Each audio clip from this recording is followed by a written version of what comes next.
your time lightly at all. I'm just going to wait. We've got some slides coming up. Can everyone see the slides? Perfect. Okay. So I'm going to introduce myself and say that I am Dr. Vanessa Apea. I am a consultant in sexual health and HIV, and I'm based in London and in Ghana as well. And I am your host today. And as I said, we have such a special session. It is a session on fibroids, a subject that many of you would have heard about. You know the name, you would have experienced them. Some of your family members, friends, in your network know what they are, but you're not quite sure exactly what it means, how it affects people. Well, no worries, because today this is the space where you are going to learn and understand and have the opportunity to speak to some of the best specialists in the field to discuss this. So I am so excited that you're here. And as ever, this health hour is for you. It's an opportunity for you to ask questions, and we ask you that as you go along, please write down your questions in the chat. And at the end, I will be collating them with my colleagues at CAHN to bring them all together. You always interact so much, and so we always really try to answer all your questions, but sometimes it isn't possible. So if we can't do that, then we will there is an email at the that will come on the screen that you can contact, and we will also get your details and reply to you as well. So please don't worry, opportunities to engage as much as you'd like. So, as we go on, I want to just say about why this is so important and what we need to talk about today. So, we have had the honor of forming an APPG on Black health, on reproductive equity and fibroids. And I have to say that having an APPG, an all-party parliamentary group that is focused on the care of Black women, is distinct and unique. And having it focused on Black health is distinct and unique. And the APPG that is chaired by Paulette Hamilton, MP, and supported by CAHN as Secretariat, has declared fibroids in Black women as a public health crisis. And the initiative was launched in Parliament in May 2025. And we can see all the beautiful pictures here to really spotlight the disproportionate impact of fibroids on Black Caribbean and Black African women.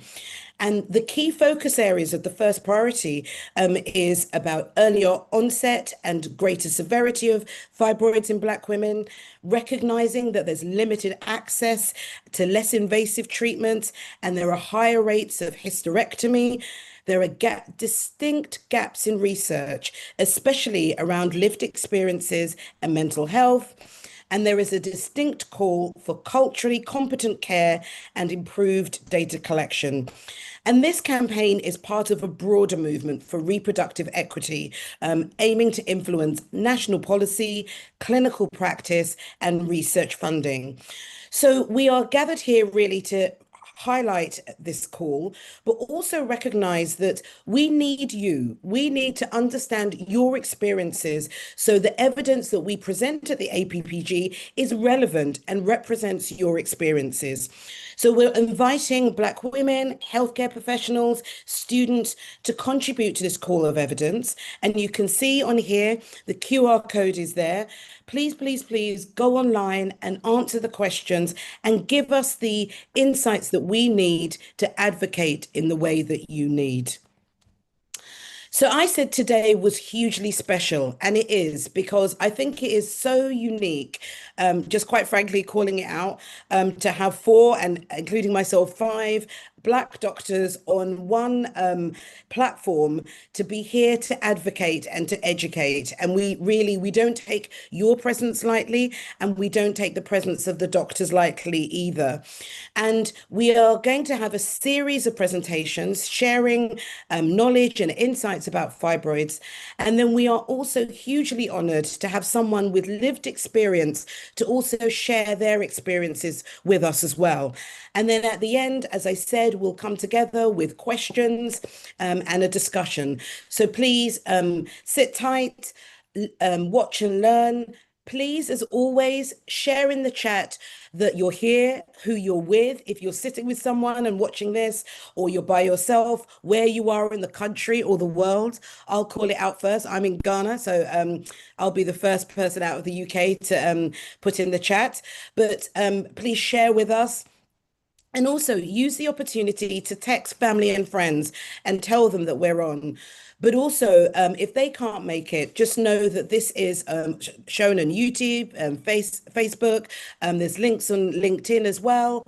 And you can also access this later as well. So if they can't share now, they'll be able to share and partake later. So without further ado, I'm going to just give the names of the wonderful doctors that are here, and then I'm going to allow them to introduce themselves and share their slides as well. So we have the wonderful Dr. Julie Hammond, GP. We have the fantastic Dr. Aizemea Okouje, consultant obstetrician and gynecologist. We have Dr. Patrice Arthur, specialty doctor in obs and gynae. And we also have Dr. Natalie Nunes, consultant obstetrician and gynecologist. So I have to say, I emphasize it again and again. This is such a unique opportunity. So really, everyone sit down and partake in it all. So I am going to hand over to Dr. Julie Hammond to start us off on this journey together. Julie, over to you. Thank you so much, Vanessa, or Dr. Vanessa. So, hi, I'm Dr. Julie Hammond. I'm an NHS GP and women's health advocate, and also CEO and founder of an app called Mama. And today I'm talking about fibroids in Black women. In particular, I want to be sharing a guide, which I hope will help all Black women on the early signs of fibroids, how to advocate for yourself effectively, and how your GP can support you on your journey to diagnosis. So, next slide, please. And by the way, I'm joining you from Greater London today, or Kent, depending on who I'm speaking to. So first of all, what are fibroids? Fibroids are benign, which is non-cancerous growths in or around the womb. So when we say growths, it sounds a bit scary, but what we mean is that the fibroids are formed from muscle fibers and also connective tissue that your body produces. They can vary in size from the size of a seed to a watermelon, and you can have multiple fibroids. So I've met many women who have 1, 2, 3, or even 4 fibroids that can vary in sizes. And we know that fibroids is very common. It affects up to 1 in 3 women. And we know that for Black women in particular, up to 80% of us will experience fibroids by the age of 50. And it's often diagnosed late in Black women because we normalize our symptoms, and also because we struggle to get access to the care that we need. And I just wanted to also emphasize that fibroids in Black women are 2 to 3 times more common, and that when we do develop fibroids, we tend to develop them more earlier, and we do have more severe symptoms. Can I have the next slide, please? Okay, so first and foremost, the most important thing is to know what symptoms you can experience when you have a fibroid. So one of the most common things is having heavy fibroids, heavy periods, sorry. So this is where you're changing your pads hourly, or you're needing double protection, passing clots, and you're having your clots that are larger than a 50p coin size. Also, you may experience something called flooding, where you stand up and all of a sudden you get a gush of blood leaking. These are signs of heavy periods. Also, you may have prolonged periods as well. So this is having periods, I would say, for where you're bleeding continuously for longer than 5 to 7 days, longer than that.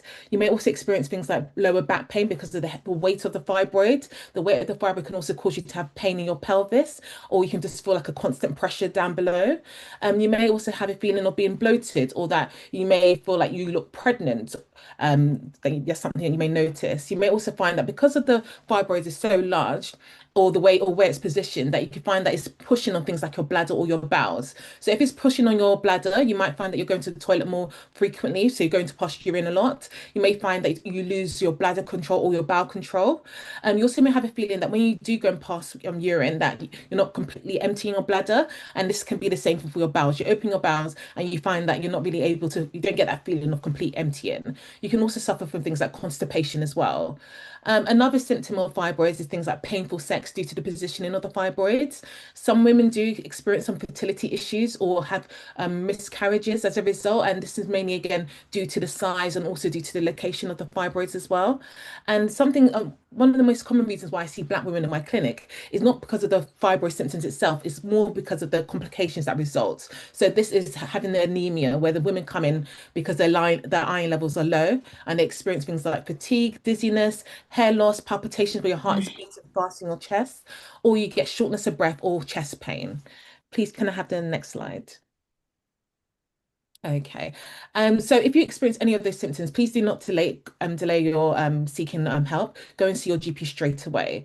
So other reasons why our diagnosis is delayed is because often we dismiss our symptoms as normal. I know that even within my culture, my mum, she used to suffer with heavy and painful periods. She probably had endometriosis, but she minimized it. And she just said that was something that she used to experience. She used to miss days of school when she was younger. And when family members started to experience the same thing, she was just like, oh yeah, it runs in the family. So we minimize our own struggles within ourselves. So I think that now is the time we need to start breaking those generational curses where pain and suffering is not normal. It may be common in Black women, but it's not normal. And we do need to start seeking help for these symptoms. Also, there may be some shame or embarrassment about going to the GP with some of these symptoms. So if you're having any problems with your bowel, your bladder, or you're having any problems with sex, you may feel embarrassed about going to your GP and telling them this is some of the issues you're experiencing. But again, we've seen it all before. So please come to us. There's nothing that you can say that will surprise us. I honestly do mean that. Also, there's a long wait for referrals and scans. So unfortunately, depending on where you live in the UK, it can be a bit of a postcode lottery where I know that some areas women are having to wait a year plus for a gynecology appointment, which again can put people off going to seek help in the first place. Also, there might be some misunderstandings and miscommunication between the patient and clinician, especially if English is not our first language. You might find we don't have the terms or the words to use to describe our symptoms effectively. And also, within doctors ourselves, they're only human. So they may also have some systemic racism or biases where I've heard comments such as, that's normal for women your age. Well, for instance, if a woman's going through perimenopause and their periods are getting more heavier, it gets dismissed as this. And rather than us investigating or people deciding to investigate further to rule out things like fibroids, it again just gets ignored. Also, unfortunately, heard comments like, oh, it's because that patient is Black, that's why they have these symptoms. So this is unacceptable. And if you do hear any of these comments, please do challenge it. Please can I have the next slide? Okay, so what your GP should be doing for you and what we can do. So first of all, they should be listening to your symptoms without judgment. So if you find that you're telling them what's happening and they're not listening to you, that is a red flag, and that's a sign that you probably need to go and see someone else about your symptoms. They should also be offering to examine you. So if you're coming in with heavy periods, I would say at least they should be doing an abdominal examination and a pelvic examination. So this is an internal examination where they do have a look at I call it the cervix or the entrance of your womb, just to see if there's any other causes for your bleeding. And also by feeling your stomach as well, depending on how large your fibroids is, they may be actually be able to feel it during the examination. So you should be having an examination when you come in with these symptoms.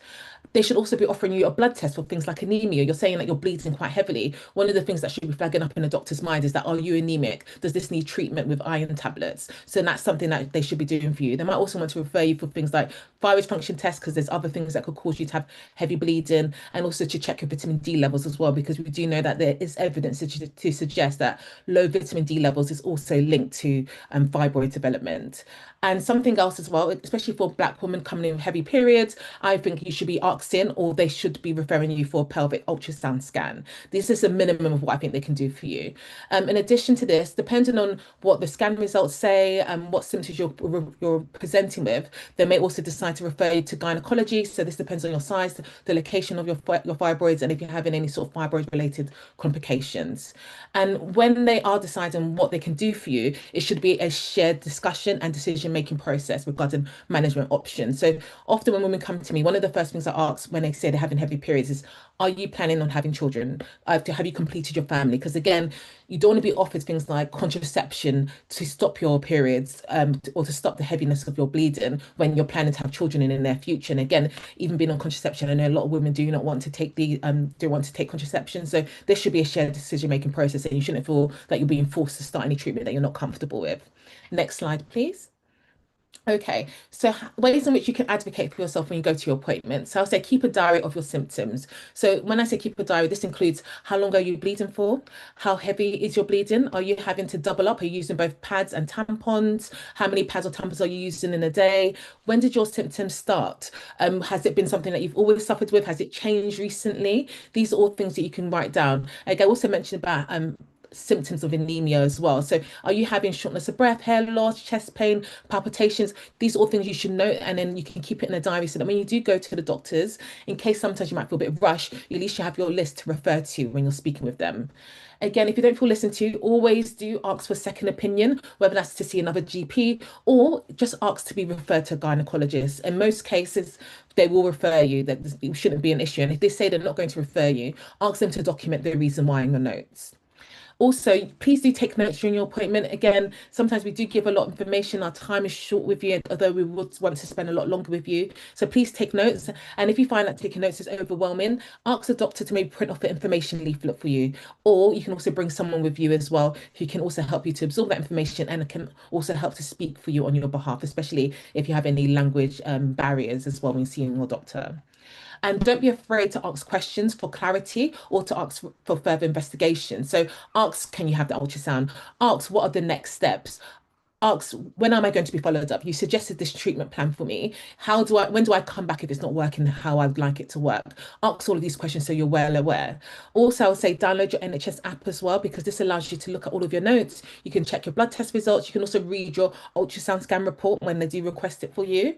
And if you can't download the NHS app for any reason, you're not really digital, you don't really like technology like that, then ask for them to print up a copy of your blood results or your scan results. That's something that we can definitely do for you, and it shouldn't be an issue.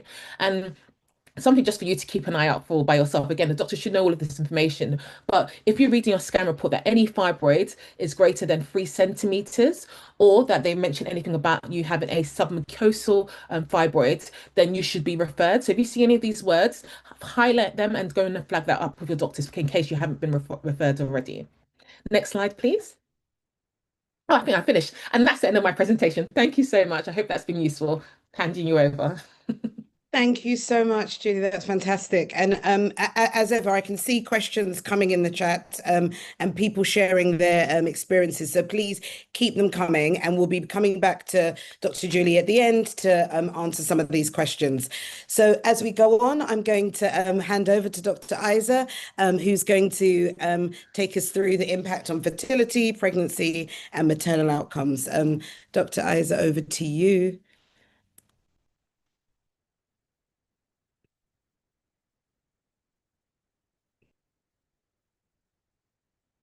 I can see Dr. Aiza. Oh, perfect. Hello, hi.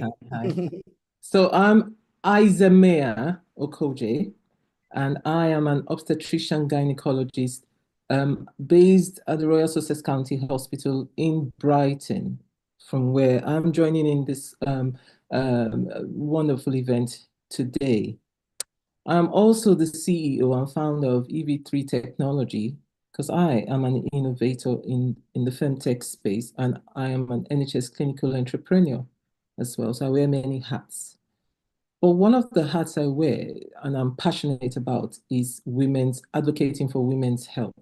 And fibroids is something that causes obvious health inequities, which has to be addressed. And I'm very happy with the attention that it is releasing with the all party progressive function that took place, and now for this health talk.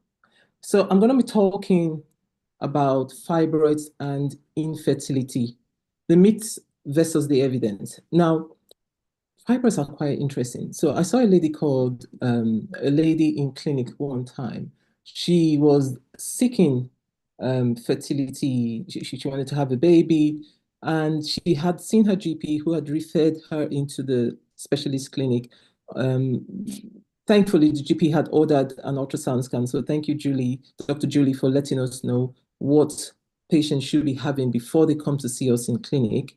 The scan showed a fibroid, 3 centimeters in size, in the cavity, and it was distorting the cavity of her womb. Upon this finding, she was also having heavy bleeding, and she was being managed from that side of things. But because her fertility was priority at that stage, she had hysteroscopy, camera look into the womb, and the submucosal fibroid which she had was taken away. And within 6 months, she conceived successfully. So what are the myths about fibroids? All fibroids cause infertility. The answer is no, they do not. The impact of fibroids depends on their location, the size, and their number.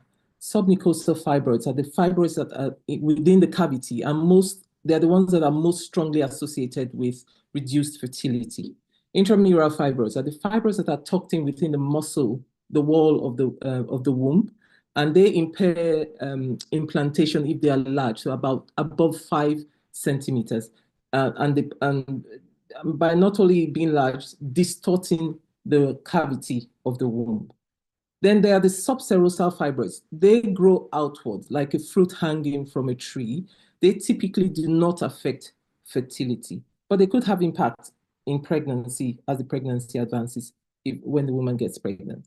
So the RCOG, the Royal College of Obstetrics and Gynecology, we have a guidance, Green Top Guidance number 53, which supports cavity distorting fibroids in women who are, when you see such fibroids, you have to treat them because there's evidence that they interfere with fertility.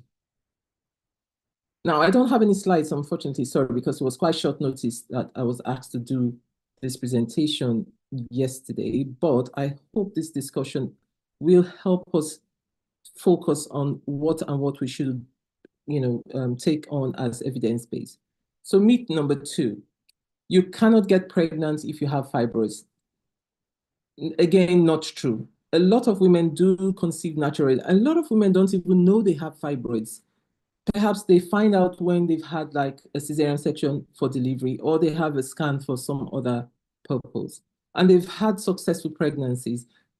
However, certain fibroids do increase the risk of having delayed conception, as we've mentioned already, miscarriage, and assisted conception failure.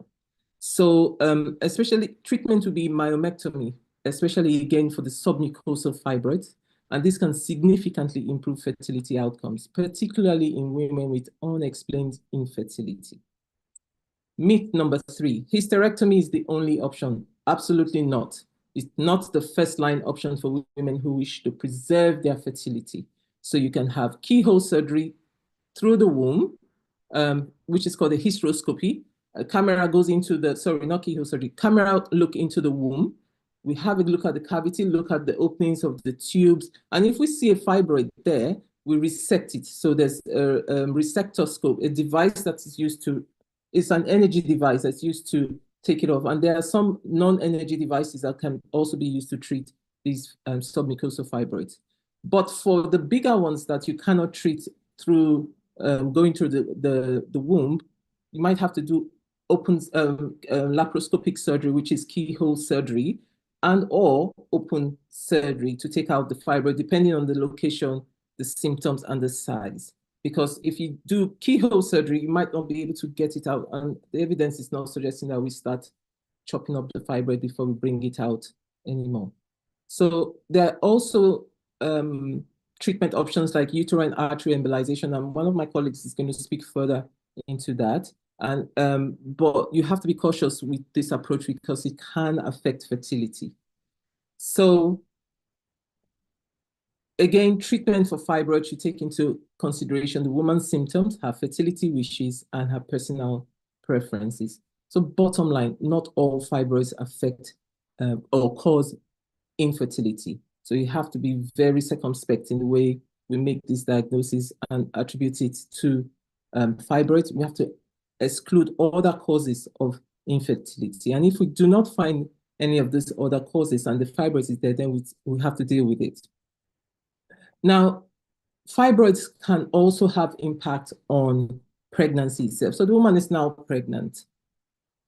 Depending again on the location, if the fibroid that's sitting inside the womb that was not treated and she got pregnant, or she has a fibroid that was not treated and she got pregnant through IVF, there's a risk that she could miscarry because it tends to distorts the cavity, especially cavity distorting fibroids. Now, she may progress from the early stage and then get into the later stage or later half of pregnancy, and she may be at risk of preterm labor. Again, fibroids grow during pregnancy, especially the smaller size fibroids. Those that are less than 5 centimeters would tend to be the ones that would grow because they're feeding off the same hormones that the baby is feeding off, the pregnancy is feeding off on. So they can cause a lot of pain in pregnancy when they outstrip their blood supply, what we call red degeneration. That can trigger a woman into going into preterm labor, or even, the weight of the fibroid and the expansion of the womb could make her go into preterm labor. And also, she may require cesarean section for delivery. So these are the impacts on the pregnancy itself, because if a fibroid is sitting at the neck of the womb, the baby will not be able to come out. So the baby, you find that the baby, instead of being head down, the baby goes bottom first or is lying transverse just because it can't make its way down the birth canal. So such pregnancies, the advice and the recommendation for delivery would be cesarean section. Now, we also have to be careful because even if such women deliver vaginally, there's a risk of bleeding. Fibroid tissue, they are not healthy tissue. So they don't behave the same way healthy womb tissue would behave in terms of contracting after the baby has been delivered to reduce the risk of bleeding. So such women are at risk of having postpartum hemorrhage as well. Now, all of this being said, I don't want to scare women away from getting pregnant, even if they have fibroids. We just have to, we'll manage you in our antenatal clinic and watch and, provide all the information that you need to know and safety net you with what you need to present for should they occur. But the disparity in maternal outcomes, which is so far, we haven't managed to close that gap. Black and minority women are still at least 4 to 5 times at risk of poor perinatal outcomes compared to their Caucasian counterparts. And these are the sort of things that cause these health disparities. And we need to be culturally sensitive. Dr. Julie has said quite a lot. I don't want to go repeating what she said. However, the bottom line is we have to be culturally sensitive and equitable in our dispensation of healthcare. Again, we have guidance. Let's follow these guidance. They are not there as posters. They are things to be followed to standardize care across board. We shouldn't be offering, final solutions, sort of, I'm using that in quotes, of taking away the womb as a solution to women of Black or minority origin, because that's not the only way to manage fibroids. So I hope this has kind of helped reshape or focus the attention on what fibroids can actually do to fertility and what can happen in the perinatal or the pregnancy period. Thank you so much, and I'm happy to take any questions. Thank you. And I don't think it's kind of added information. It's given so much information. And I'm looking forward to having the opportunity for people to ask you more questions on that. So thank you so much again for your time. And now we have Dr. Patrice Arthur, who is now going to share with us about some treatment options and just some of the biases and issues related to health equity. So Dr. Patrice Arthur, over to you. Dr. Vanessa, just sorry to interrupt a second. This is not the latest version of our slides. So if you give us 1 second, there is some questions on the chat.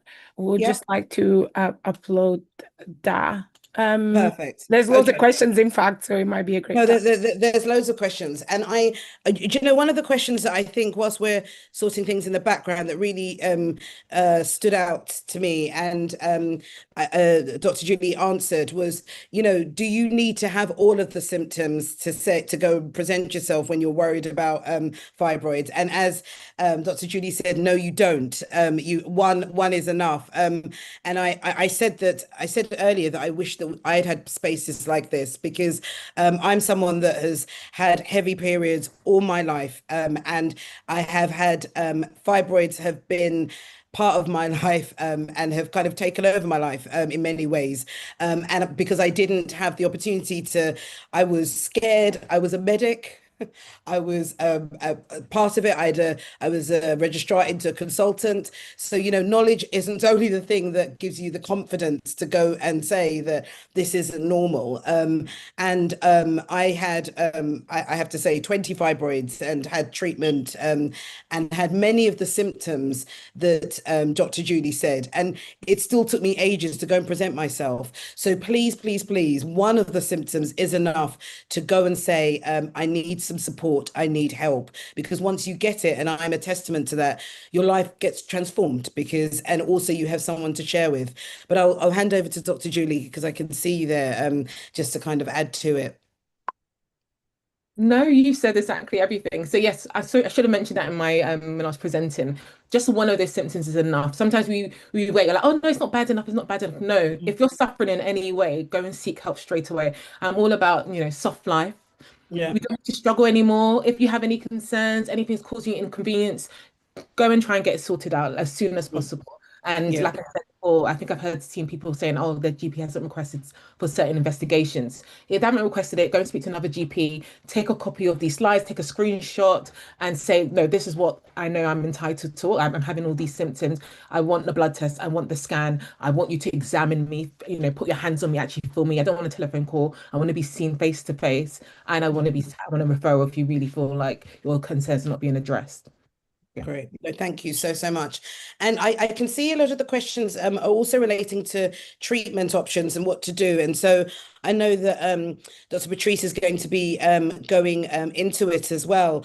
But one of the questions that has come up and through a personal chat, and I think there's one similarly here. It's one of those things that's saying that I can feel my fibroid in my lower tummy. So and it is disconcerting when you're feeling your tummy, you're like, what is this? And you can feel it. So you know it's there with you. But then the doctor says, actually, leave it. And so I don't know if Dr. Julie or Dr. Aizemea wants to just add to that before as Dr. Patrice comes on. If I may come in here. Yeah, great.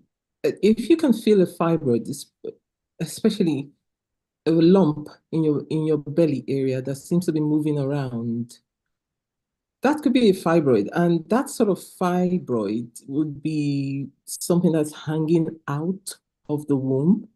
So it's good to get it checked out because such fibroids, they may not necessarily be causing the effect in the womb, but they will be causing pressure effects outside of the womb. Now, I have seen a case where a patient presented with non-specific symptoms, and it was more, she was actually being investigated for an autoimmune condition until I said, when things are not making sense in a woman in particular, always seek a gynecological cause for her non-specific symptoms or her constellation of symptoms that don't seem to be making sense. And it turns out this poor lady, young lady, had a massive fibroid that was causing her significant swelling in her feet or legs and skin changes. But fibroid was never considered, but she was complaining about bloating. She was complaining about the sort of, oh, I can't really, heavy periods, I can't really empty my bowels properly. But nobody was taking it seriously. People kept looking at, oh, there are skin changes on the legs, so it must be an autoimmune condition. Until I said, I think this lady needs an abdominal scan, and it turns out she had a massive fibroid. And we all know Dr. Loretta's story, Ogboro Oko, who spoke at the APPG, where she had a ruptured dura mater, brain lining covering, because she had fibroids that was pressing on her blood vessels, that then led to blood clots that went to her lungs. And because she was coughing so aggressively and seriously, she tore the lining of her brain and started leaking fluid from her nose. Now, nobody thought about a fibroid as the cause. Everyone was looking for highfalutin things, but common things occur commonly. Mm-hmm. As a woman must be seen holistically. Even if she presents with a dental toothache, look at her holistically. I think we need that tagline. A woman must be seen holistically. I love that because I think you've given so many examples there where if you have tunnel vision, you will miss so much more. So completely. Thank you so much. And I would love to hand over to Dr. Patrice now just to share your insights. Thank you so much. Thanks, everyone, and thanks for inviting me to this very great panel. I'm a specialty doctor in obs and gynae. I'm based in Manchester, Manchester Foundation Trust at North Manchester General Hospital. And I've been asked today to share about treatment of fibroids and the health inequalities, again, of Black women. So next slide, please. So first of all, as we mentioned, 80% of Black women have fibroids at some point in their life. They're having symptoms. Some women actually don't have any symptoms of fibroids, and it's found incidentally on a scan that they've had done for another reason, maybe in early pregnancy. So actually, some women don't need any treatment. So that's one thing to mention. No treatment sometimes is needed. Sometimes we just need to monitor our symptoms. If they're getting worse, if you're bleeding heavily, as Dr. Apea mentioned, is best getting seen by your GP first. So first of all, Dr. Patrice, I'm so sorry to interrupt, but I really don't want people to miss you. Okay. Some people are having difficulty hearing, so I don't know if there's if you can increase the volume on your mic just in case. And if it's the back end issues, I know that CAHN are working on it, but people don't want to miss what you're saying. So sorry to interrupt.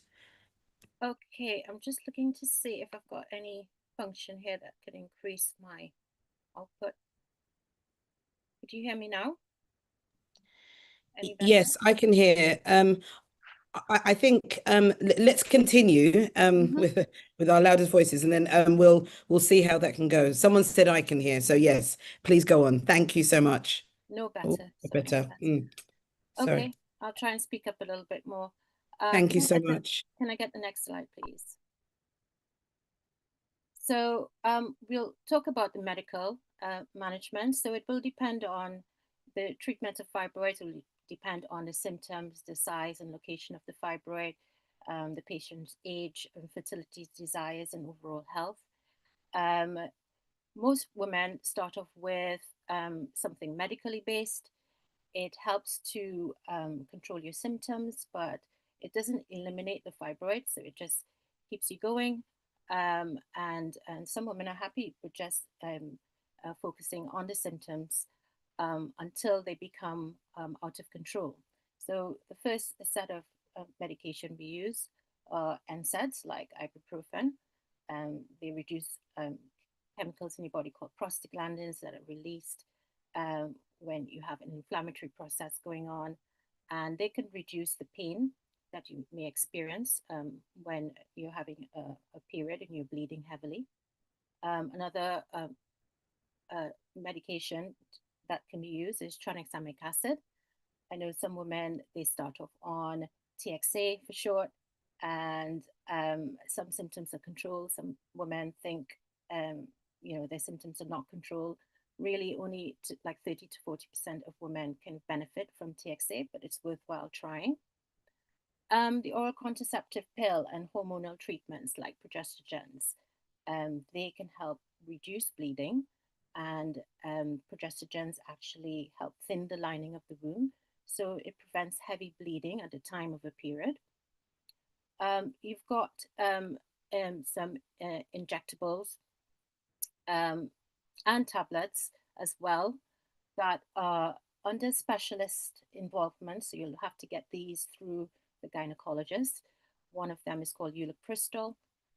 It shrinks the size of the fibroid and thereby controlling bleeding.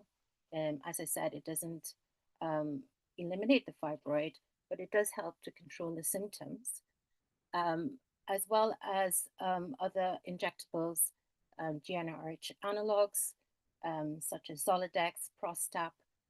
They are injections, you get it every month. It does suppress the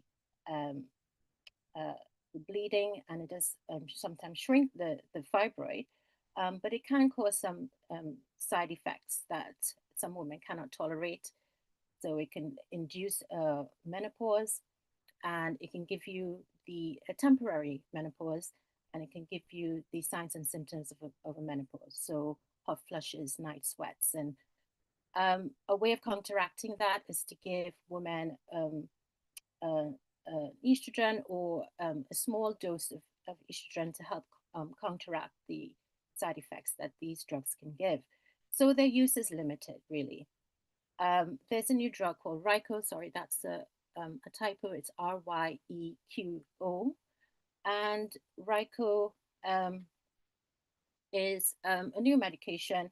It has been recently approved for the treatment of endometriosis.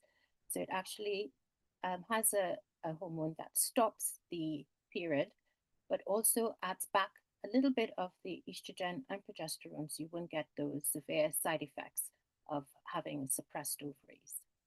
Next slide, please.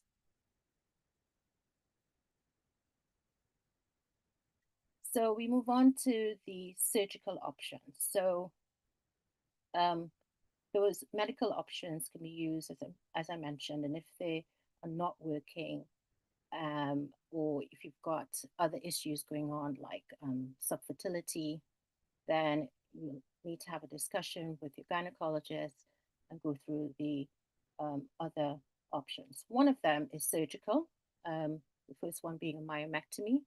So it removes the fibroids, and the benefits of this, it can preserve the uterus. And it can be done via different routes. Hysteroscopy, which is a camera into the cavity of the womb to remove those fibroids that are in the endometrium, which is the lining of the womb. Can also have keyhole surgery through little incision on just below the belly button and on your tummy, and fibroids can be removed that way. Or you can have a bigger operation, a laparotomy, which is a bigger incision on your tummy with really large fibroids. And of late, we've started using robots to do some of these operations. So again, quite a lot of innovation going on when it comes to treatment of fibroids. So as I mentioned, the myomectomy can be fertility preserving. It can provide symptom relief. However, there's a risk of recurrence. However, with a hysterectomy, that risk of reoccurring, of course, is gone when you actually remove the entire womb. Okay, next slide, please. So her hysterectomy gives you a definitive treatment. It can be done either vaginally, by keyhole procedure. It's no reoccurrence, obviously. However, it gives you permanent infertility, and it has a surgical risk. Another minimally invasive procedure is the uterine artery embolization. This is a procedure that cuts off the blood supply to the fibroids. So it shrinks the fibroids. There's a shorter recovery time. However, it's not really suitable for women desiring more children. There's some data suggesting that some women can get pregnant, but it's just generally not advised. There's a risk of premature ovarian failure, and again, the risk of reoccurring after a period of time. So it involves putting a small tube into the artery in the groin, the femoral artery, and that feeds into the blood supply to the uterus. Injection of like small particles are inserted into that vessel, and it basically blocks the blood supply to the fibroid, causing it to shrink. And some women find that much more suitable than going for a big operation with all its risk. Next slide. Next slide, please. Okay. And lately there have been more and more use of a minimally invasive procedure. The name given to this is called Sonata, and there are certain trusts. It's not available in every NHS trust as of yet, but we do it at the Manchester Foundation Trust. It's also available in Leeds, Leicester, and London. And it's an incision-free procedure. However, it's not suitable for women for fibroids greater than 8 centimeters. So, and perhaps not suitable for multiple fibroids. But it involves ultrasound guided radiofrequency ablation. So the ultrasound is used to, the frequency is used to destroy that fibroid and shrink it. So it's only available for fibroids that are in a certain position, a certain size, as I mentioned. So if your fibroid is, say, hanging off the uterus, or it's too large, it wouldn't be suitable for that procedure. So it, again, it's done by specialists in the trust I mentioned in the UK, and hopefully when more and more data comes out to show how beneficial it is, more and more trust would take this on board. So again, with treatment, we need to assess the symptoms, how severe the fibroids, how severe the symptoms are, the fertility desire, the size and number of the fibroids, and type and location of the fibroids. So all these will determine what sort of treatment is suitable for you. So again, it's important to look at that patient holistically, as was mentioned before.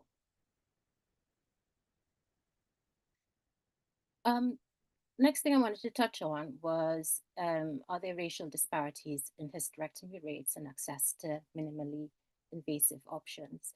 Well, there is a disparity, mainly in the options, because as I mentioned, this procedure, Sonata, isn't available in all the trusts in the UK. Uterine artery embolization has been with us for some time, and that is more readily available.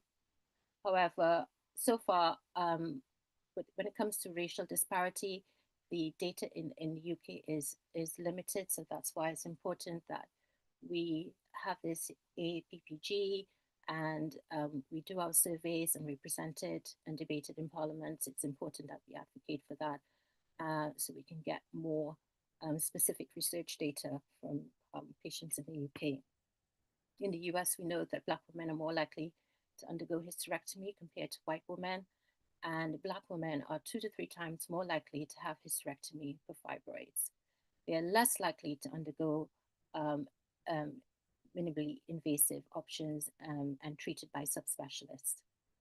We need to encourage shared decision making and really best practice for doctors, especially our gynecologists, to present options clearly, discuss the risk and benefits of each option, explore our patients' concerns, whether it is that they don't want a major operation, they don't want to lose their uterus,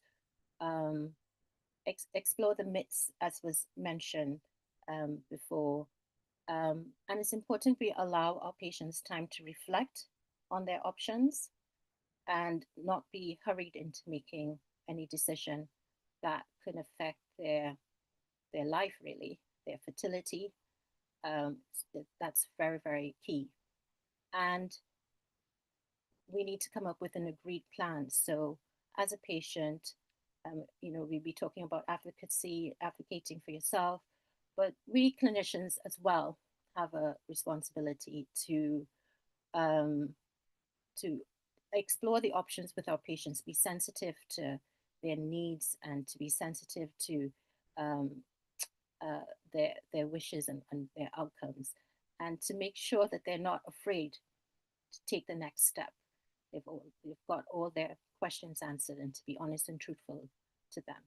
So again, thanks very much. And I'm happy to take questions about treatment and any complications and the pros and cons. Thanks. Thank you so much. And again, so much was said there, and we will have an opportunity to ask questions, but the questions have been coming thick and fast. So I thank you all, and we're looking forward to getting through as many of them as we can. And again, noting that there was some problem with sound a bit earlier, and as we put in the chat, you can watch this health hour again on YouTube, and we've put the link in the chat there. So thank you so much. And then now I want to hand over to our last speaker before we go into lived experience, to Miss / Dr. Natalie Nunez, who's going to be sharing with us about the treatment that was discussed earlier, Sonata. So Ms. Nunez, over to you. Hello, thank you very much. I don't have slides. I've got my images behind me to demonstrate to you. So, first of all, I'm a consultant obstetrician gynecologist, and I was the Black Healthcare Award winner this year, not last year, for Women's Health Practitioner of the Year, which I'm very, very grateful for. Okay, so if we could take the slides down, that would be great.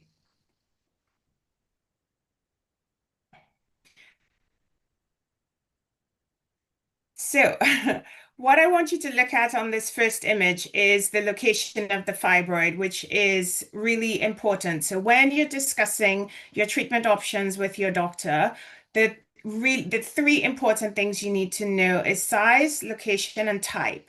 And we use numbers. You don't have to use the numbers, but it's either that the fibroids are bulging into the cavity, which is a 0, 1, or 2, depending on how much it bulges into the cavity. And then we have the ones that are within the wall, which are the 3s and the 4s, or the ones spanning all the way from 2 to 5, going through the entire wall. And then we've got the ones that bulge outwards, like the 5 and 6s, or the 7, which is on a stalk, and then the unusual locations like in the wall of the cervix. So these are the things you need to know that will help you determine which treatment options are suitable for you. So how does Sonata work? It goes, a probe with a tiny ultrasound goes in through the neck of the womb into the cavity of the womb. And with the ultrasound, we can look exactly where the fibroids are and which ones you're treating. It then has a smart map, which allows you to increase or decrease the size so you know exactly what you're treating. You're not treating anything you do not want to treat. Very, very safe mechanism there. It then uses the radio frequency energy into the fibroid, which generates heat inside of the fibroid, which then kills off some of the cells. It then shrinks over time because your body reabsorbs the tissue that's no longer viable. We expect benefits around 2 to 3 months, but it continues to improve up to the 12-month mark. The fibroids shrink on average by 70%, but there is a full range. I've had patients who had very little shrinkage and some patients where their fibroid completely disappeared and I couldn't see it at all on the scan. So, but the average is 70%. So who's suitable? Which fibroids are suitable? The smallest fibroid we can treat is 1.5 centimeters or just over 1 centimeter.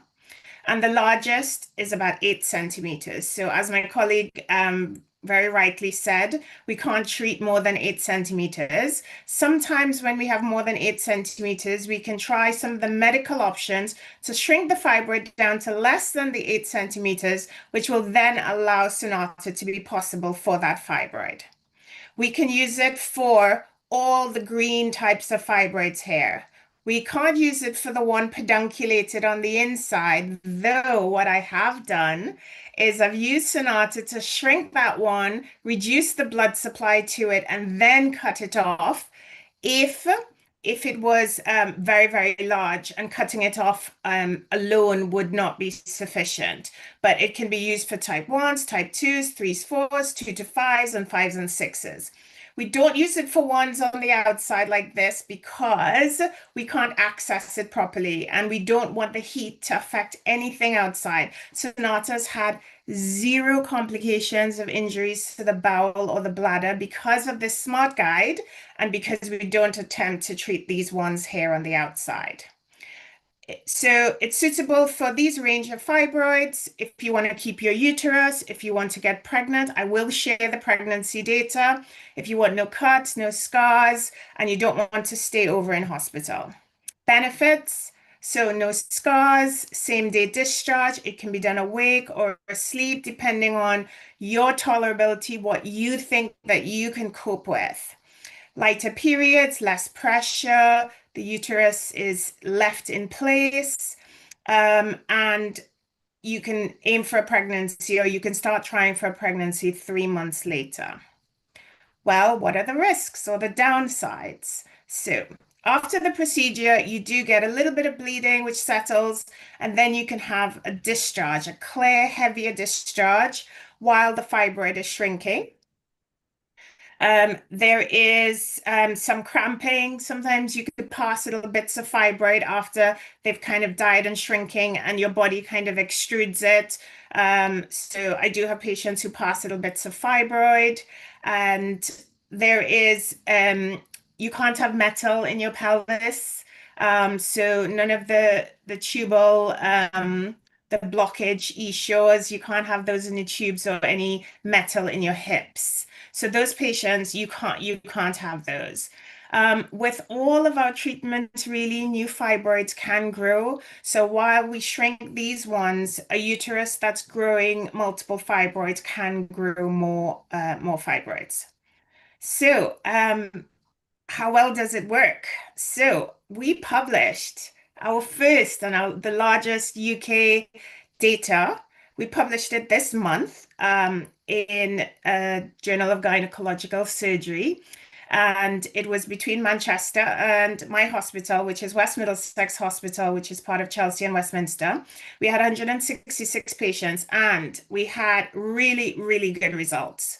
And it matched the data which has come from the US and Europe, where there was a significant reduction in symptoms and also a doubling in quality of life. So we don't just ask, how much are you bleeding? Is your bleeding lighter? We want to know, is your life better? We ask questions about, are you walking with spare clothes? Are you afraid to exercise when you're in your period? Are you afraid of soiling your bed sheets and your clothes and those sorts of things? And so there was a doubling in quality of life and a halving of symptoms of the fibroids. Very few readmissions. One case of somebody who was admitted for antibiotics because of infection, and very low reintervention rates. And what I'm going to share now is the pregnancy data, which of course is really, really important for women who want to get pregnant again or want to get pregnant at all. So it was published last year, and the update, I've got the data up to March 2025. There were, so first of all, another product published that after radiofrequency ablation of the women who wanted to conceive, 73% did conceive and get pregnant. So good pregnancy rates. And then in terms of the outcomes for the pregnancy, there was no increased risk of miscarriage. The mode of delivery was both vaginal and cesarean for the normal indications. There were no cases of stillbirth. There were no cases of abnormally adherent placentas, which is basically, it's one of the risks that can happen when you've had surgery for fibroids, where the scar on the uterus, when the placenta attaches in that spot, it grows into the scar, and then it becomes difficult to remove after birth, which has some various complications of its own. So no uterine ruptures. So even if you've treated a fibroid that spans the whole thickness, There were no cases of uterine rupture. There was also a study that looked at adhesions or scar tissue on the inside of the womb, because we know when we cut the fibroids from the inside, you can sometimes get scar tissue on the inside. But for patients who had Sonata treatments for fibroids, and they had a second look hysteroscopy, which is looking inside of the womb, there were no cases, there were no adhesions at all. So basically, Sonata has come on the scene and it's really changed the game. You can treat smaller fibroids before they become too large, before your minimally invasive options are gone. Dr. Hammond had said earlier, don't wait, early help, better outcomes. And I absolutely agree with that. And another colleague of mine has said, you know, a stitch in time saves 9. So you can treat smaller fibroids. You can treat multiple fibroids, which I think was mentioned earlier. You can treat more than one fibroid. So you can treat this one, and then when you finish, you can treat that one. And then when you finish, you can treat multiple fibroids. I've treated up to about 10 fibroids in one sitting. When they're smaller, you can treat more. So really, a really great option. It's becoming available at more and more NHS hospitals. The company have been very clear about training people carefully to reduce complications, which is why the complication rate is so nice and low. So if it's not in the hospital closest to you, you can get referred to one a little further afield, or it's probably coming pretty soon to a hospital near you. So I'm happy to take any questions after with the team. Thank you. Again, thank you so much. Gosh, I've read the paper, which is fantastic, and just seeing it, and as you say, just getting in there early, and you know, I reflect, gosh, if this had been available when I was going through it, it would have been transformative. So thank you for all the work that you're doing in this space and advocating. It's amazing. Thank you. I think everyone's asking for the link to the paper, so we'll sort that out after. Thank you. Gosh. So much great information, and it's been such a great morning. And I want to highlight that normally Health Hour is 1 hour, but because of this powerful topic, we've extended it to an hour and a half. So just to also acknowledge, we thank you for your time, your energy. It's been amazing.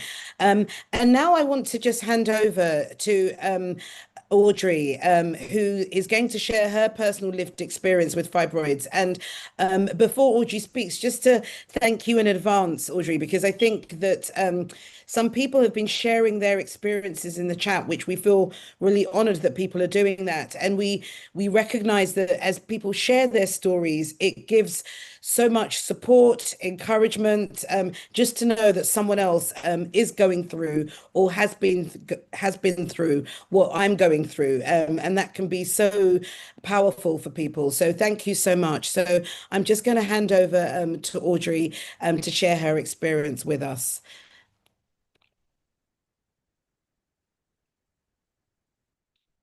I know Audrey is there because we met earlier, so I'm sure she's coming online in a second.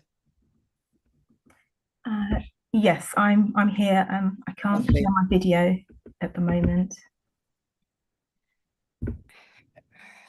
Hopefully it'll come on, because we were able to see you earlier, weren't we? Yes. Yes. One there second. we go. We can see you. Wonderful. Lovely. Thank you so much, and thanks for having me. There's been wonderful contributions from the doctors, and I'm a bit like Vanessa in that I wish I had all this information earlier on. Now, I was diagnosed with fibroids about 10 years ago, but prior to that, it was probably about a year of suffering with fatigue, very low energy, and quite heavy periods. But I, as was said earlier by Dr. Hammond, I normalized symptoms and I just continued to push through. I led quite a busy life as well. So initially I thought I'm just tired because of everything I was doing. But when I stopped and I rested and then I still felt the same way, I thought something's definitely wrong. And so I went to see my doctor, who was very helpful, but probably lacked a lot of information about fibroids, which I think is the case with quite a lot of GPs. Not their fault. My understanding is that that covering women's health issues isn't a massive part of the curriculum during studying medicine. So she did her best. She knew that there was some kind of bleeding, and she sent me for an endoscopy. She thought it was internal because I had low iron, and so that proved that was fine. And when the results came back from that, that's when she sent me for a pelvic ultrasound scan, and that revealed lots and lots of fibroids. So then I proceeded to be offered treatment options, and I was only offered one. I was only offered a myomectomy. I know others were available, but again, I think it was down to what was available at the hospital at the time. It wasn't a hospital that had surgical options and radiology like UAE, so I wasn't offered that.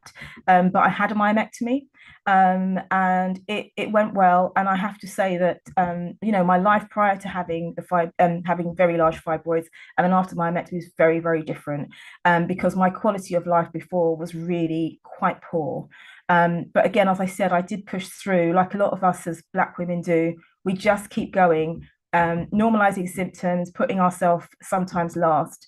And so my symptoms before had been, as I mentioned, very heavy periods, clotting, changing my pads very, very regularly.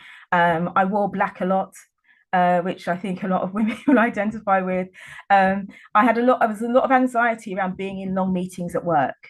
It wasn't something I disclosed at work, but if meetings overran and suddenly you think, oh my gosh, am I going to leak? So that was a lot of my day-to-day life for a long time. I was on the NHS, so I had to wait a long time for my surgery. But as I said, and actually I just wanted to say a word about the emotional impact as well and social impact. I didn't really want to go out very much. Obviously I did sometimes, but things like dating, I just didn't feel up to it. I used to go to work, come home and go straight to bed. So it does have an enormous impact on us emotionally and socially as well.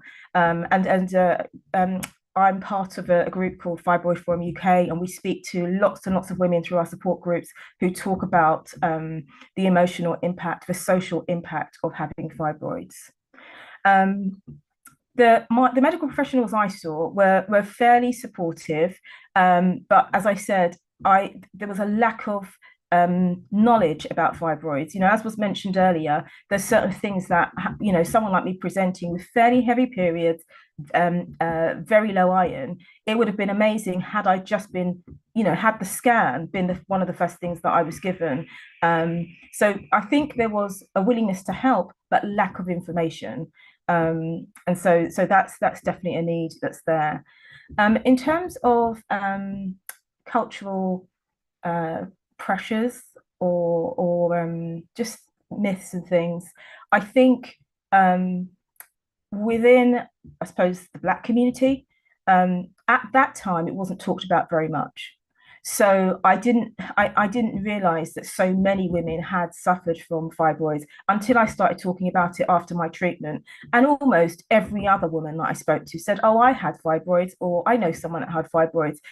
And so it's just fantastic that we have workshops like these with CAHN and the APPG event that MP Paulette put on, because that lack of that stigma around discussing it, I think is finally going. But at that time, it wasn't talked about very much.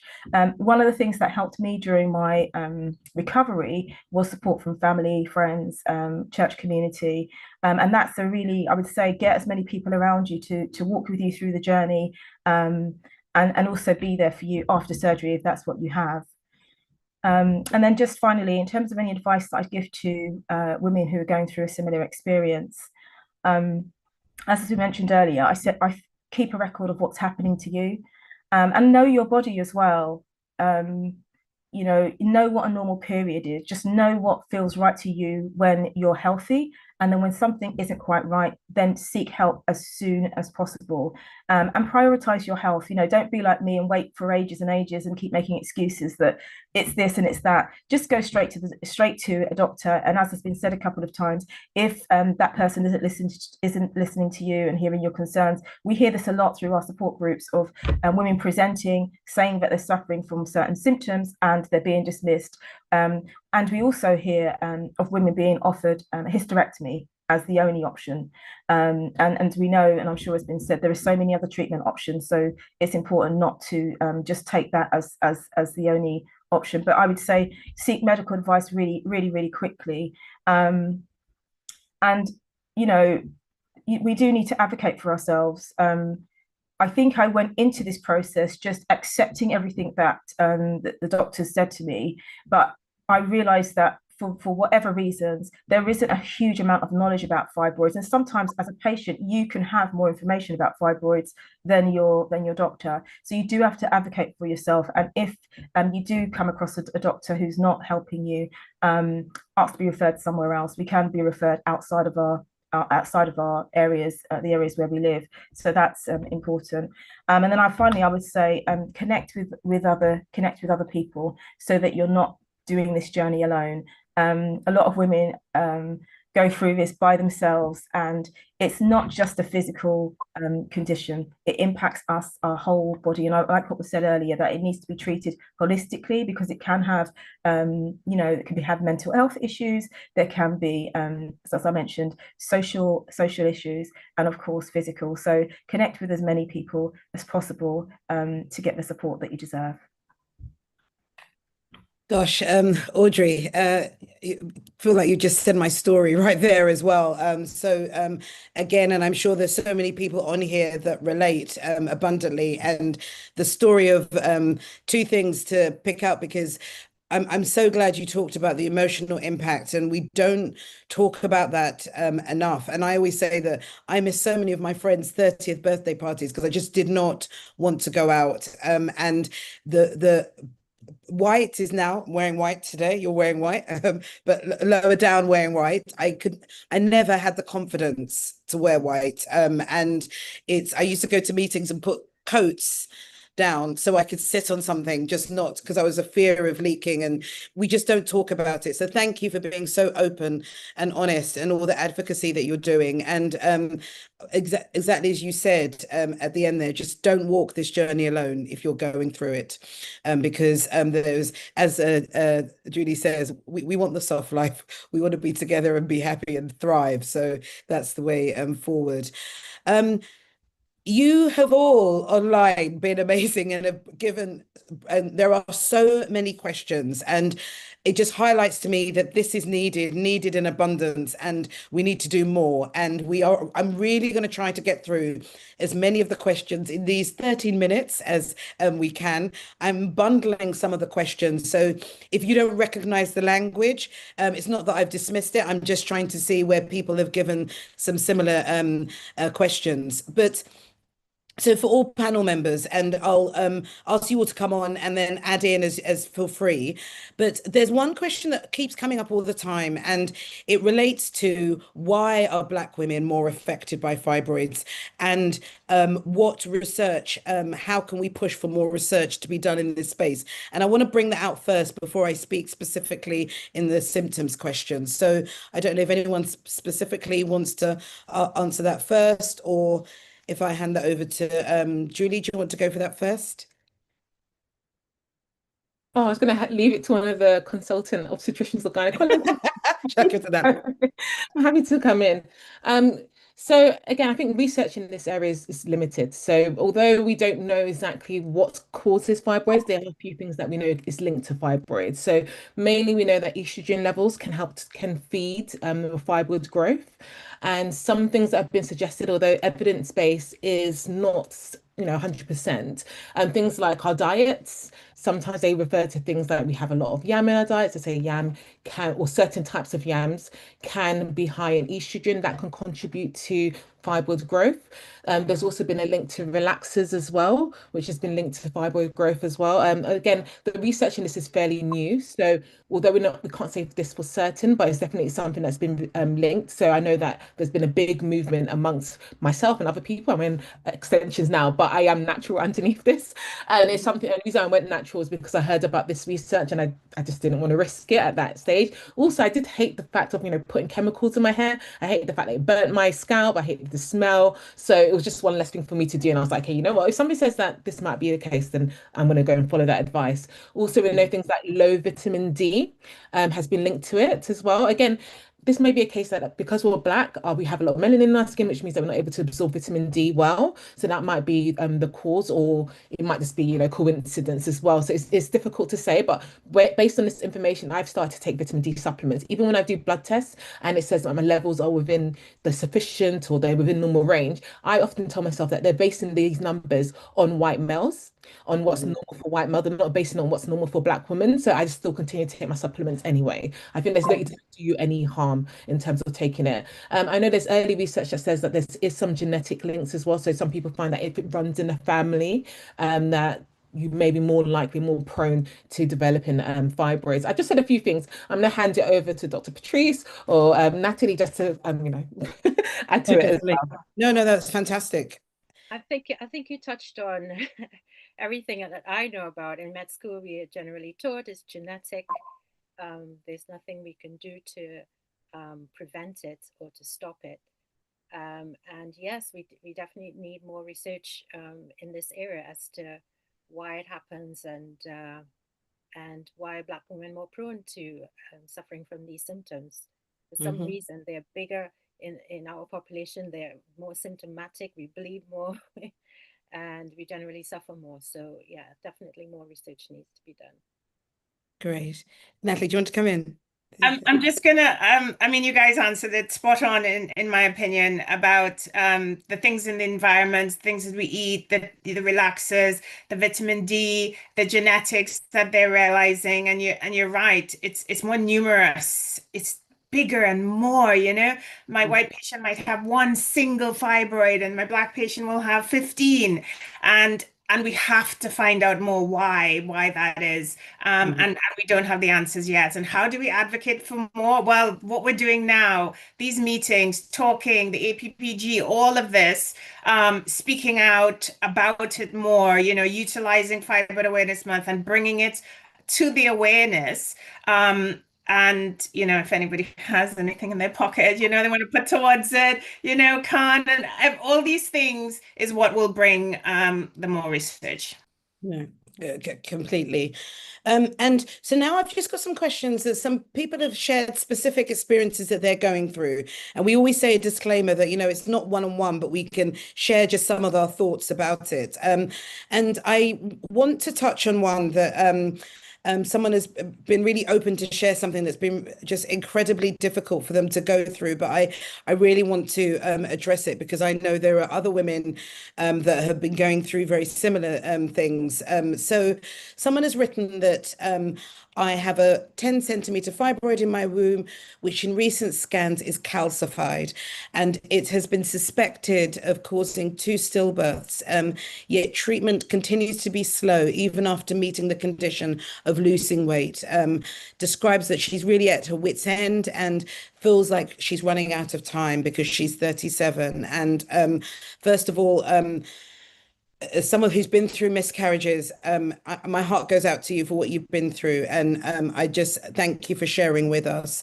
And I don't know if who would like to take that first question there, just the fact that, what does calcified mean?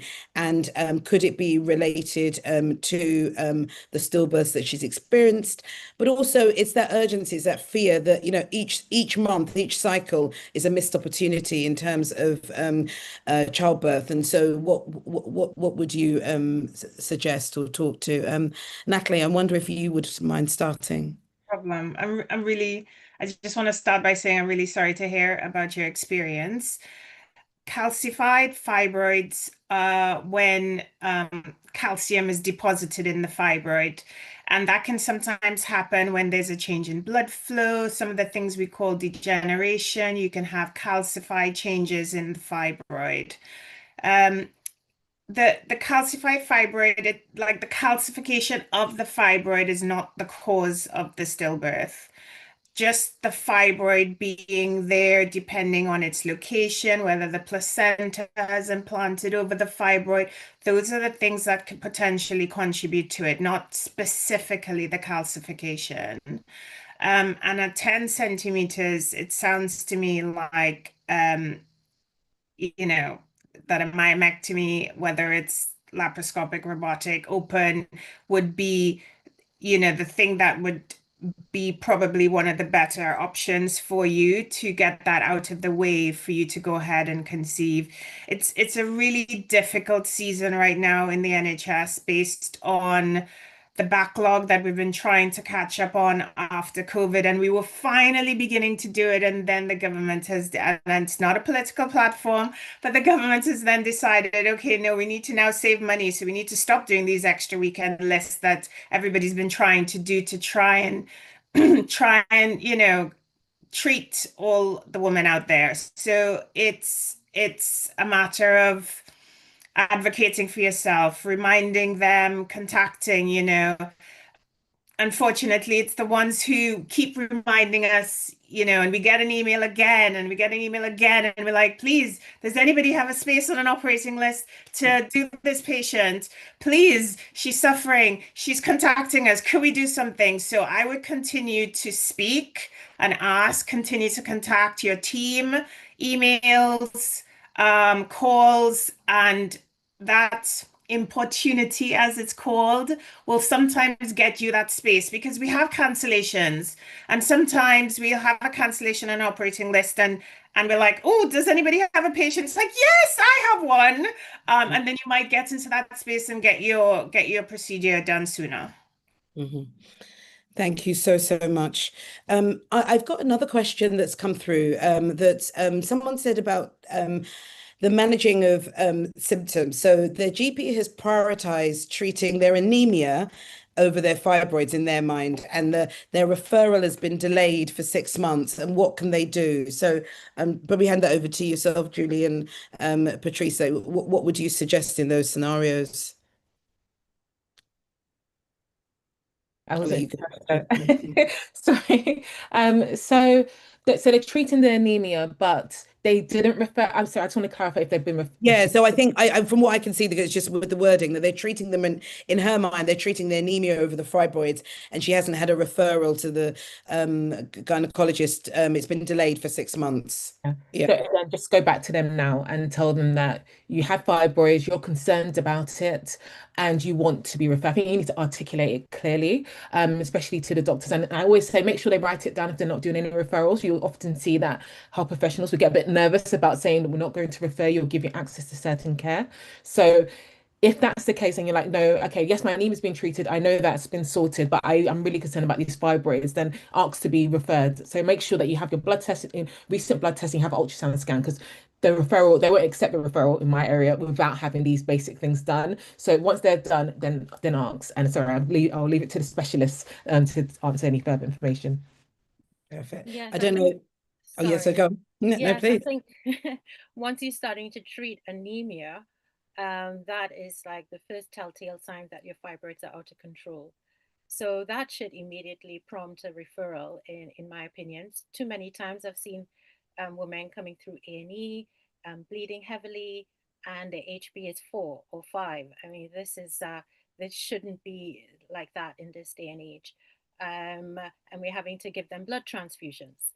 I think at the point in time when you are getting blood transfusions, it's really, you know, late. It's not too late, but it is far advanced. So, you know, tell your GP that, or doctor, I don't want to end up in A&E with a HB of 5 needing a blood transfusion. Please, can I just have this referral to sort out my fibroids before it gets really, really late? Thank you so much. And Dr. Aizemea, I'm just going to bring you in with this question. Can fibroids shrink naturally through diet, supplements, or lifestyle changes? And I'm going to bring in another question so we can pack it all in. Is it true that fibroids shrink after menopause? The answer to that would be yes. They do shrink after menopause. But again, fibroids can change into cancers. We have to be aware of that as well. So they could grow. If a woman in the menopause is having fibroids that's growing, we should start thinking cancer above anything else.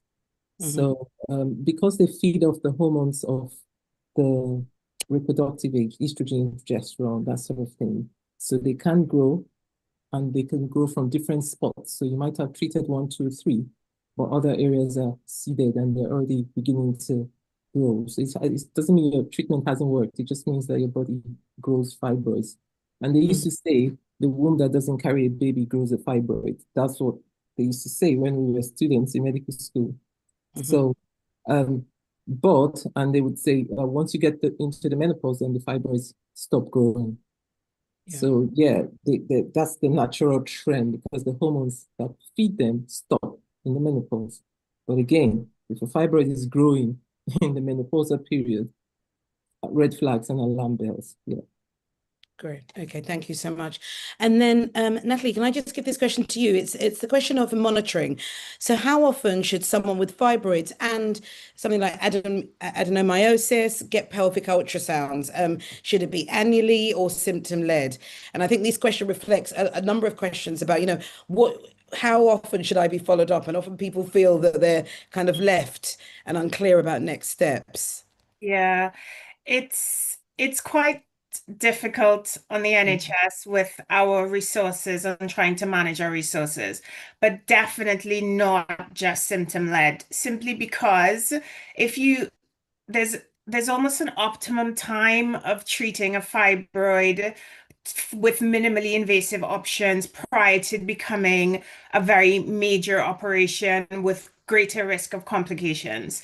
And so I would suggest, and the evidence suggests, the really smaller fibroids grow a little bit faster. And then when they're around 4 or 5 centimeters, they're a little bit slower. And then they begin to grow faster again.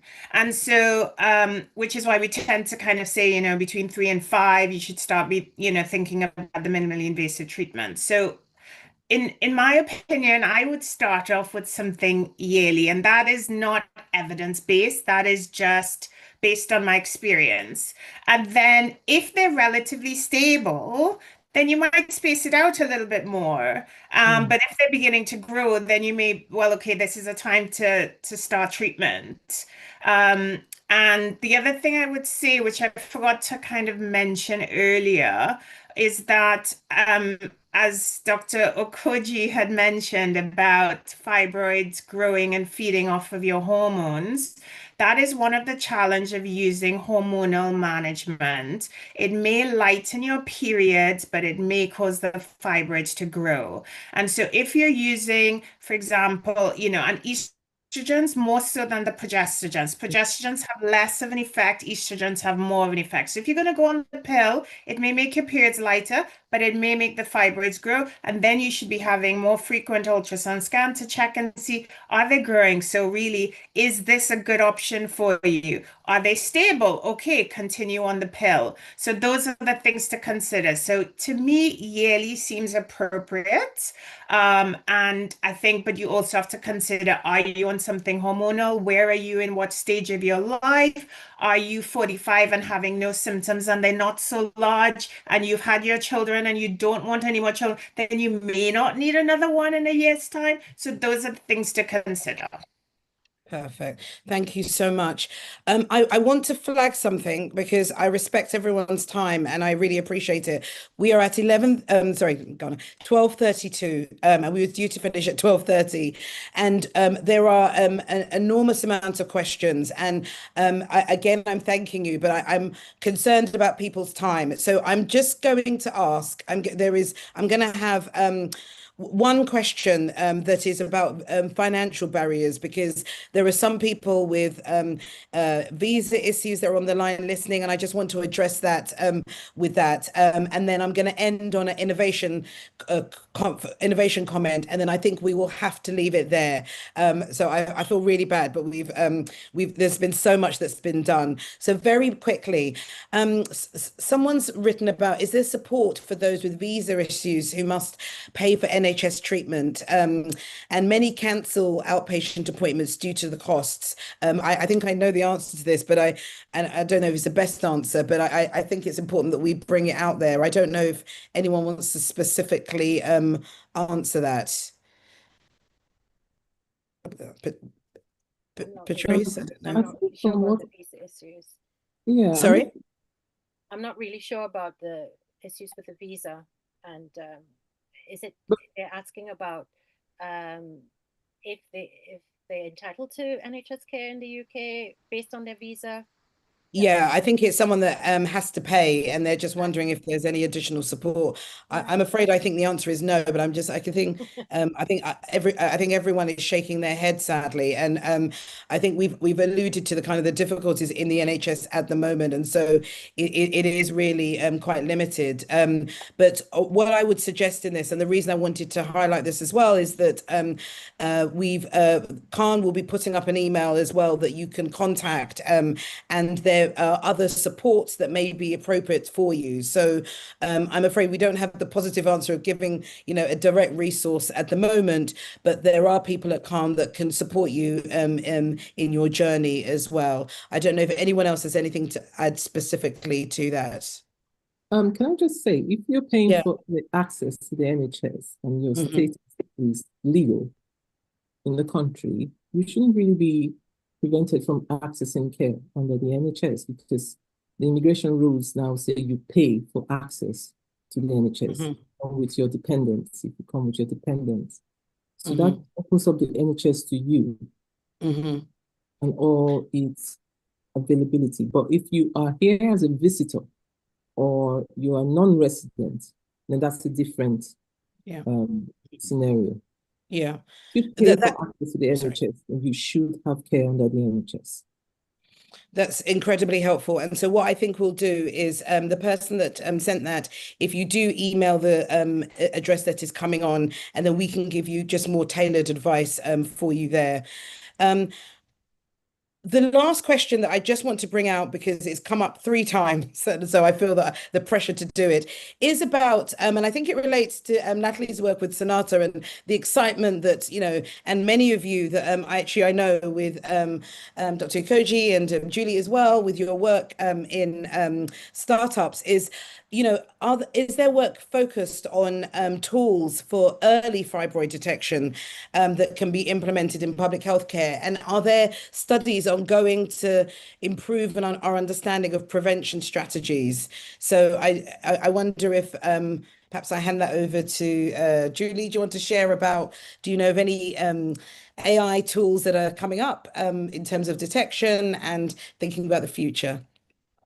Yes, so in terms of AI tools, what I know about is that, well, they're planning to, hopefully, if finances allow, to start to integrate AI into reporting of images. So this means that when people have an ultrasound scan, sometimes we're only human and there's only so much the naked eye can see, despite us zooming in and trying our hardest to identify for any changes or abnormalities. But there's hopeful that by training these AI software, that they'll be able to pick up changes or early signifiers that we can't pick up as humans. So that's the main thing that I know about in terms of early detection. And I think there's just general research being done about finding out what the actual causes of fibroids. But I can't point to anything else in particular. I don't know if Dr. Okouje can answer. So my simple answer would be nothing categorical just yet. But again, that's a very good question, because my colleagues are already thinking what we're going to do and how we should address this area of unmet needs for women, so especially amongst ourselves, or women minority and origin. So off the top of my head, I haven't seen anything in particular Sonata is the latest in terms of managing fibroids, but in terms of detecting it, or detecting is ultrasound scan based, but perhaps we can bridge that gap in monitoring, like Dr. Natalie said. So if we come up with something that can help us track the changes in my head, my creative juices are working. So we'll look up for this space.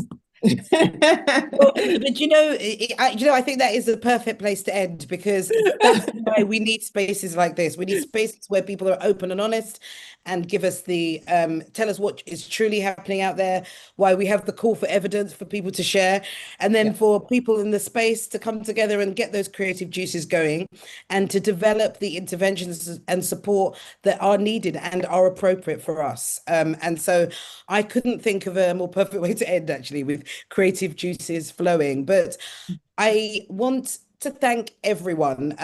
Today has been absolutely fantastic.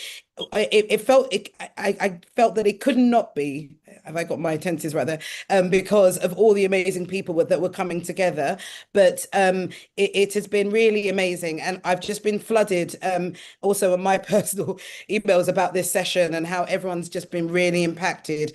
So thank you, thank you, thank you. I want to thank Audrey for sharing everything so beautifully, and all our panelists, and also all of you that have been listening. We've taken an extra 10 minutes of your time on a Saturday morning. We don't take that lightly, and we're truly, truly grateful. And let's keep the conversation going by within that call for evidence for the APPG.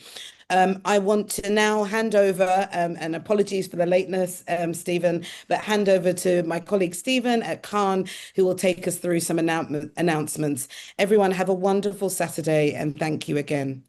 Thank you. Thank you. Are you there, Stephen? Or I'm sure I'm happy to keep talking. Worry not, will be me covering our colleague Stephen. He had an emergency. So okay, lovely. Hopefully everyone can see my screen. We can. It's not full screen, but we can see it. Yeah. Wonderful. First of all, just want to say thank you, Dr. Vanessa. How incredible you are. You're a great host, really. That's all I have to say. You're a great host, a great advocate for CAHN, and for the flag of bringing more equity for Black people in terms of health outcomes. And Dr. Julie, Dr. Aizemea, Dr. Patrice, Dr. Natalie, how grateful and rich we are to have you today. And I think it was very clear that we need to have this discussion again, that we need more sessions on fibroids.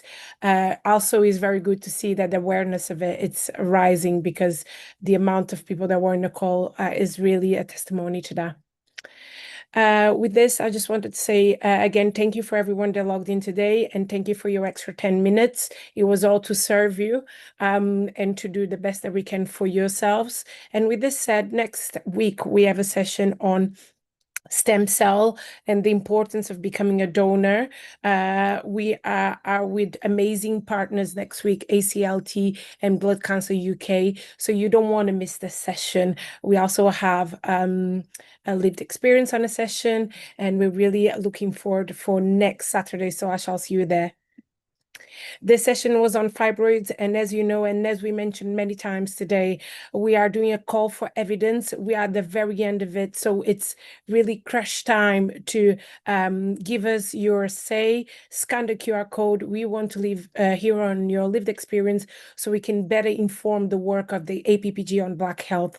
So don't miss this opportunity. I've also left the links on the chat so you can have easy access. We are very keen on spreading awareness on blood donation. I think everyone has seen recent news as well of the need for Black donors within the NHSBT, registry. So please do scan the QR code, and we would love to see more of us becoming a perfect match to people that are in need of blood. And genetics matters and ethnicity matters when it comes to blood donation. So please do become a donor today. We have a wonderful project in London around sexual health. I don't know if you know, but Dr. Vanessa was she was awarded Sexual Health Practitioner of the Year by the Black Healthcare Awards this year in 2025.